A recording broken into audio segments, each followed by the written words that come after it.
Welcome everyone to another episode of Decktalk. Now I know it's been a while and I apologize, but truth be told, I've been rather depressed at the meta.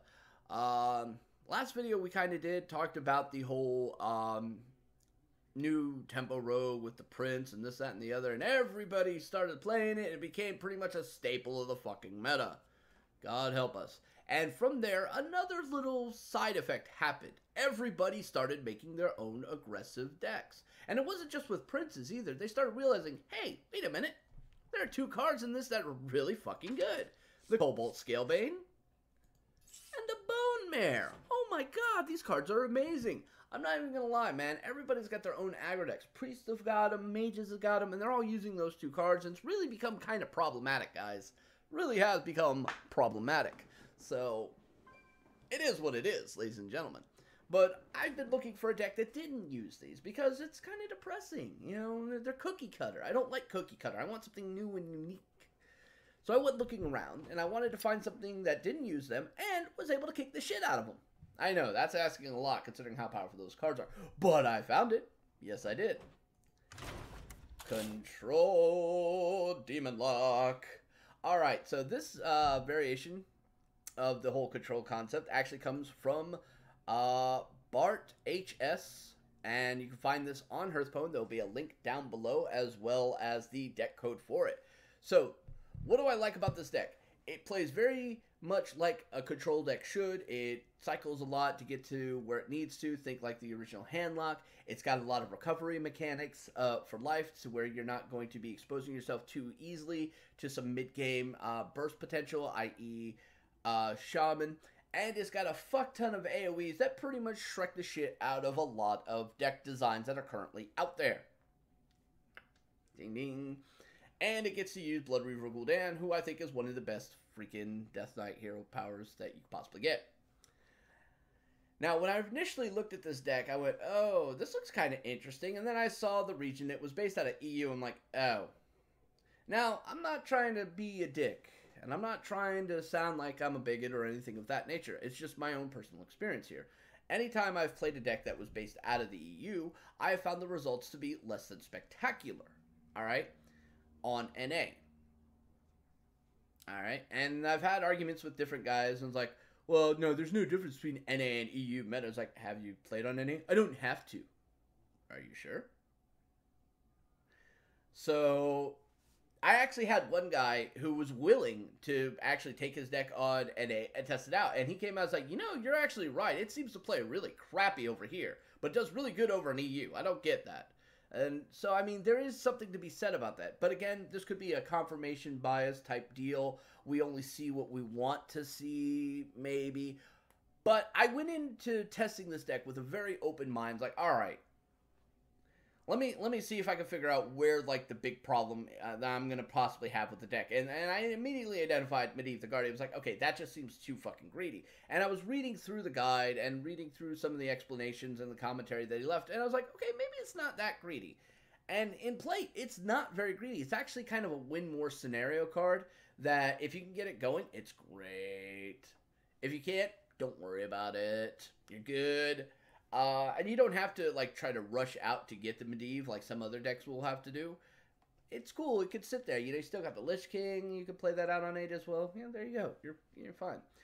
In practice with playing this deck, I gave it 42 games exactly. I won 71% of them, guys. That's huge. I took this from rank 10 to rank 4 in 39 games. Not even joking. That's actually a pretty decent rate. So we're going to talk about the deck. We're going to talk about some of the key cards here that I think really need to be focused on and some of the strategies with it. And then we're going to watch the playthrough footage. And, yeah. Hopefully you guys will enjoy it. So let's get started here. Alright, so we got our deck here. Let's talk about some of the core cards we're going to need in our opening against almost every single class. First up we've got is the Mistress of Mixture. Why is this card important? Well, it's a 1-mana 2/2 that basically allows you to get a free tap. Sometimes 2 free taps. Not always. Playing this on turn 1 is really important. It buys you time. It plays to the general strategy of the deck and is really good. We're going to skip past Mortal Coil because that's a whole different topic. Voidwalker. Really, really important to have. It plays to the general strategy with the Blood Reaver Gul'dan. It's 1/3. It slows down your opponents and gets you where you need to get. Defile, because sometimes you just need to really Shrek the hell out of your opponents. Now, I'm going to tell you right now, you need to really pay attention to the Defile value here, especially when you're using things like Tainted Zealot. Give you a case point example here. If you got Tainted Zealot and you go with the Defile, long as you kill something with 2 health, you're going to do at minimum 5 damage across the board. And if it kills anything in that process at 5, it'll do 6. And then if it kills a 6, it's 7, and so on and so on. So you guys really need to pay attention to the value you get off Defile. I still have problems with this, and you're going to see that in the video, by the way. All right? But yeah, it's still a solid card, ladies and gentlemen. Still a solid card. And it's pretty much an auto hold whenever you're playing up against any deck. With the exception of Priest, maybe. Doomsayer, because, yeah, you need something that's basically going to slow down your opponents and allow you to transition into what I refer to as the mid game, which would be around turn 4 or 5-ish, you know. So you look at this, at the deck, and you notice most of its actual minion power resides at like 5 or above, alright? Yeah, you technically got the Voidwalkers and the Mistress of Mixtures and the Tainted Zealots and maybe the Earthen Ring Farseers, but you know what? Those are more utility. They're not, you know, mainstay forces that are going to be on the board that are going to be tackling things, right? So you need to be able to get to that mid-game, alright? And Despicable Dreadlord is part of that mid-game. Skulking Geist is definitely part of that mid-game, though you really want to get that out as soon as possible, just saying.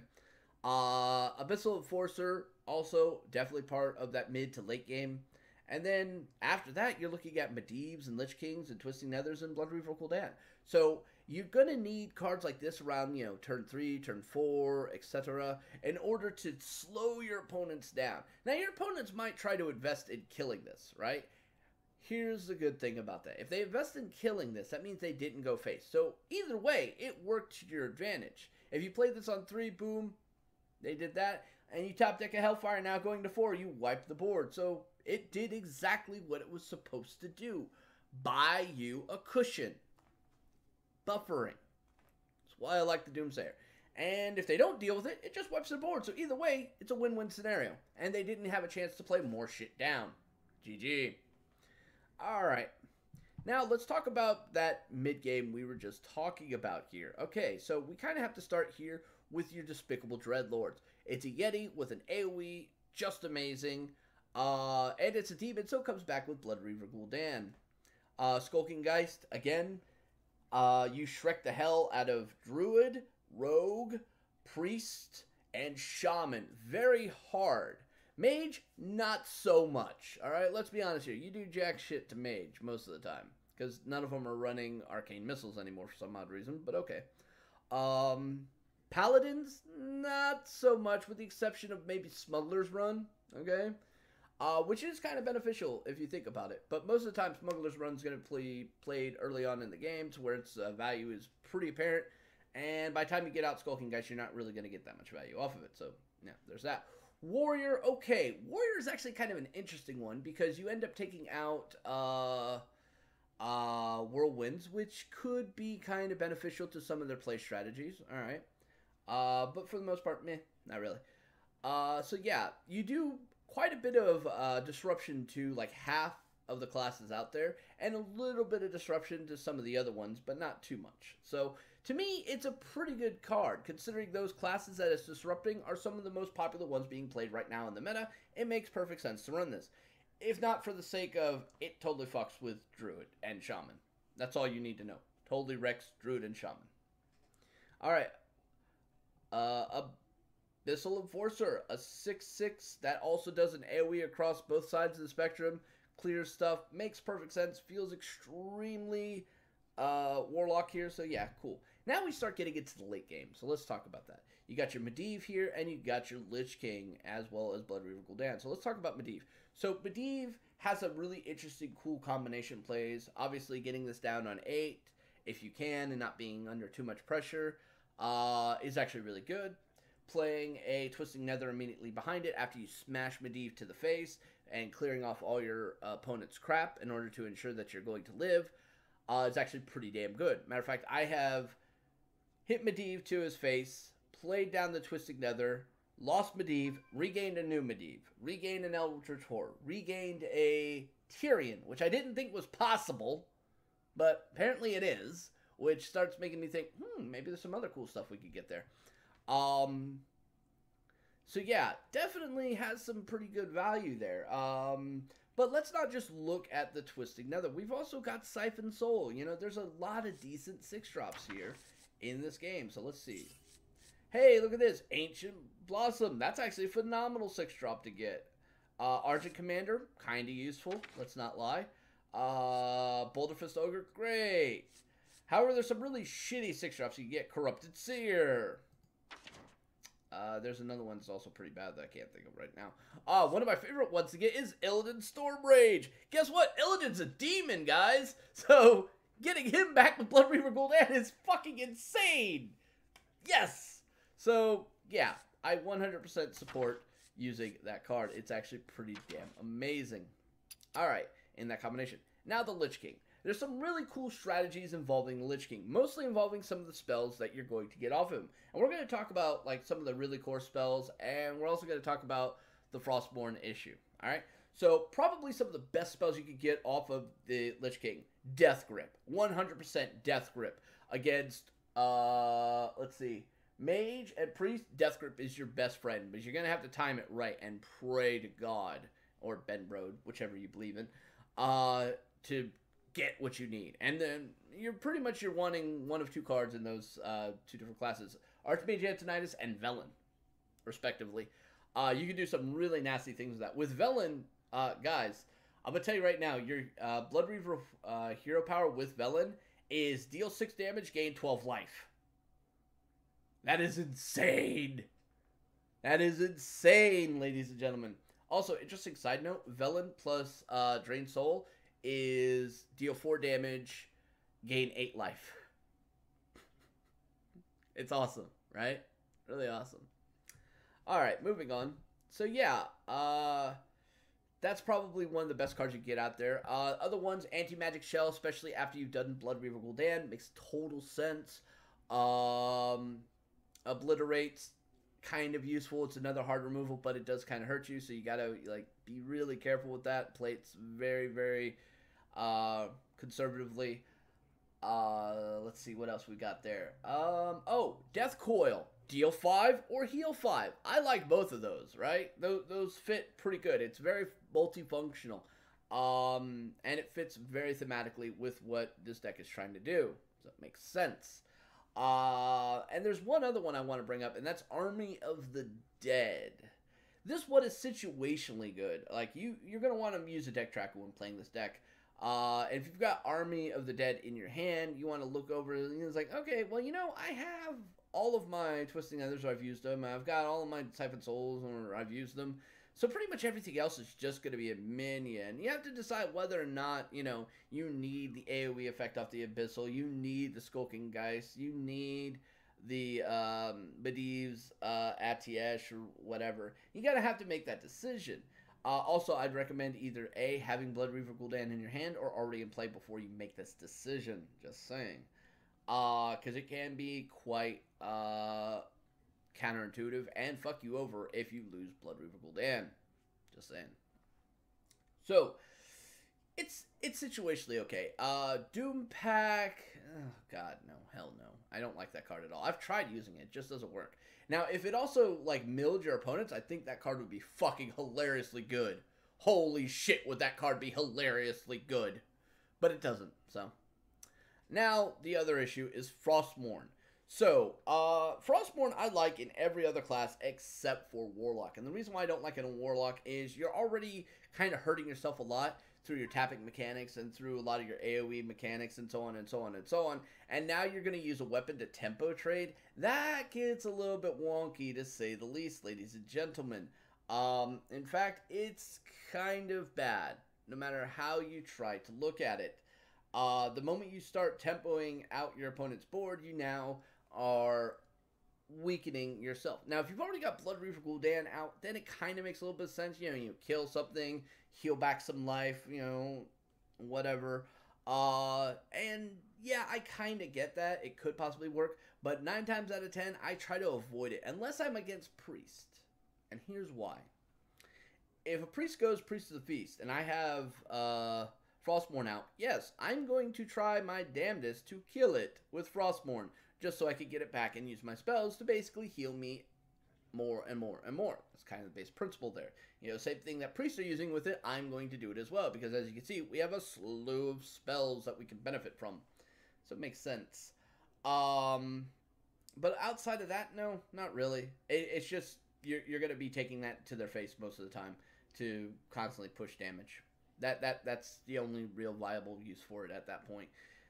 Using it for any sort of board removal is just way too problematic to you having any sort of sustainable gameplay. So yeah. Alright, so Blood Reaver Gul'dan is the last card we're going to talk about here for your end game. It seems pretty self-explanatory. It brings back all the demons that died. Your hero power becomes deal 3 damage. We already talked about what happens when you, like, Death Grip of Velen, have that in play. That's pretty damn awesome. But here's a little advanced strategy, alright, for you guys. Now, a lot of times you're going to be playing, and you're going to be, like, pretty low on health. I'm not even going to lie. Right? And you get out Blood Reaver Gul'dan, your opponents are, like, really pushing, and you, at that point, you really have to look at, like, how many different ways does my opponent have lethal, and how can I prevent this? That's going to be always an important factor, ladies and gentlemen. Now, one of the cool things I discovered pretty early on was Mistress of Mixtures plus your own hero power. Yes, you play down the Mistress of Mixtures, and you hero power it.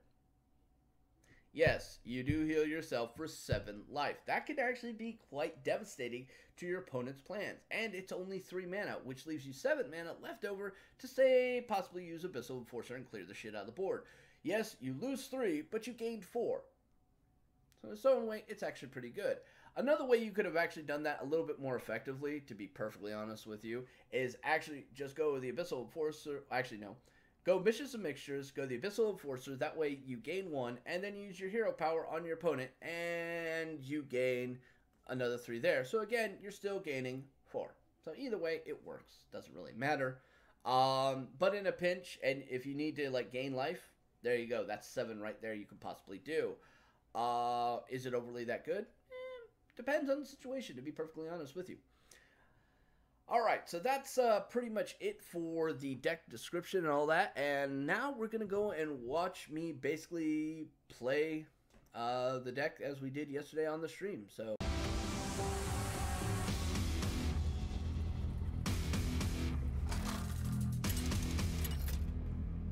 alright.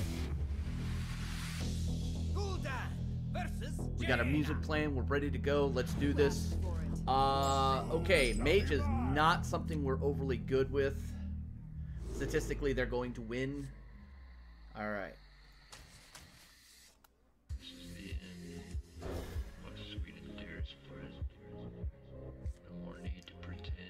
Alright, I was kind of hoping for Mistress, but that's fine. We'll work with this.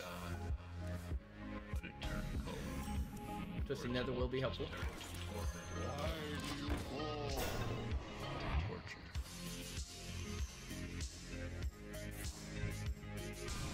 Is this Exodia?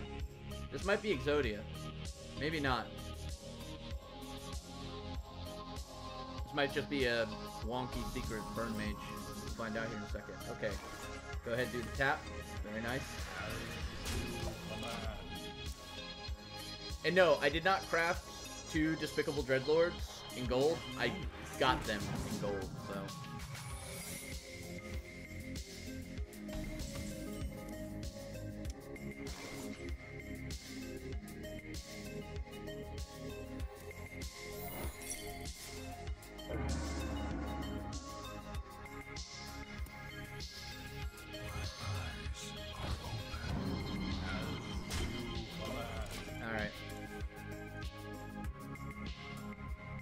Secret Mage, 100%.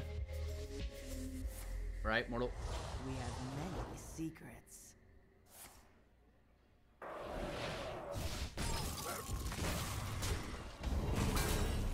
Alright. Only a fool. Je be ted, bitch.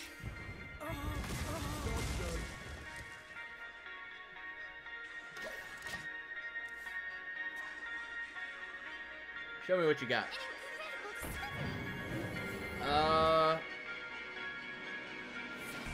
Okay.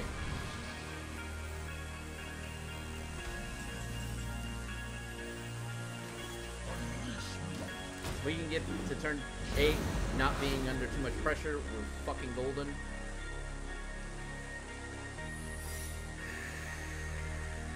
Excuse me. Right?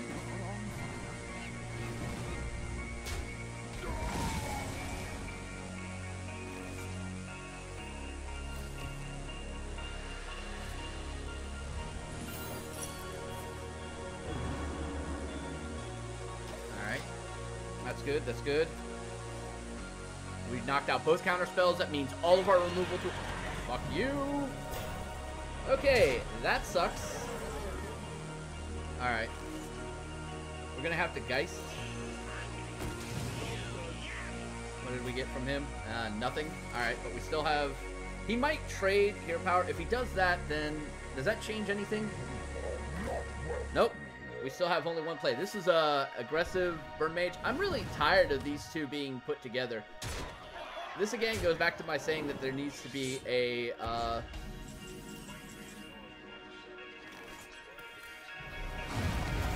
If he's got double Fireball, he wins right now. Yeah, Mage beats us hands down every time. Right?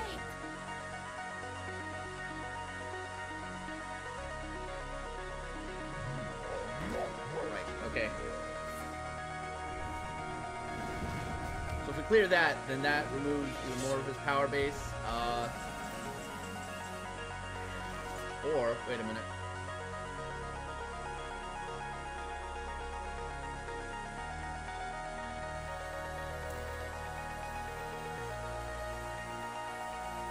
Only a fool rejects the Lich King.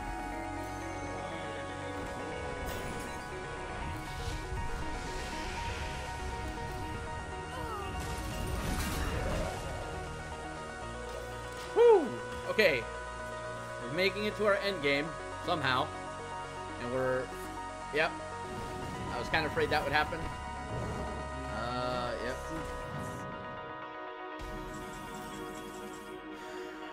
I hate doing it, but we gotta do it. Let's go. Forged in blood and shadow.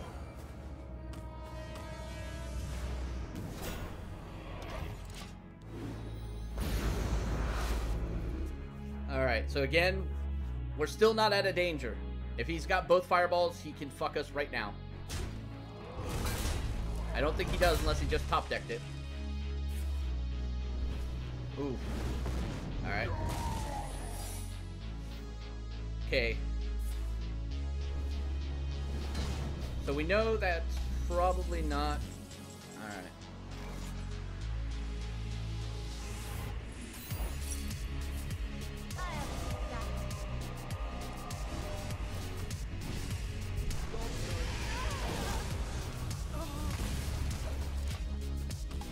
Alright. Misdirect, Jesus Christ. Alright. Please don't play another fucking secret, bro.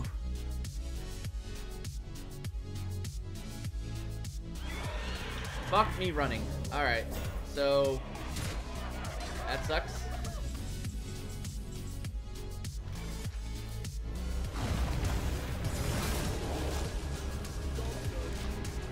We ain't going out like that, sir.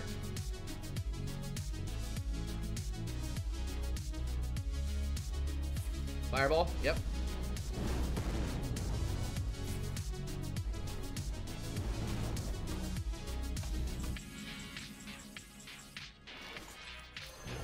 So if he's got Pyro Blast, he wins. I can't do shit about it. Other play I could have done was actually throw down the Mistress Mixtures and Hero Powered it, and then I would have gotten 7 back, which would have been good. Alright, he's looking. Right. Polymorph.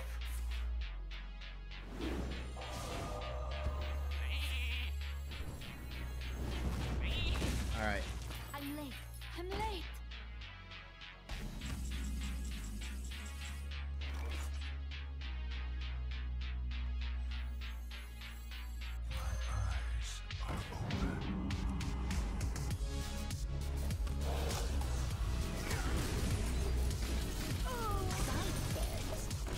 Let's go.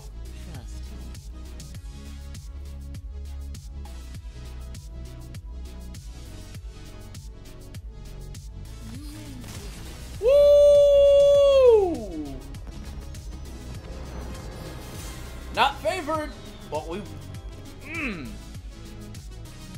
See, guys, sometimes you just gotta slow it down, think it through, or be reactionary as fuck like I was, and it works. Great deck.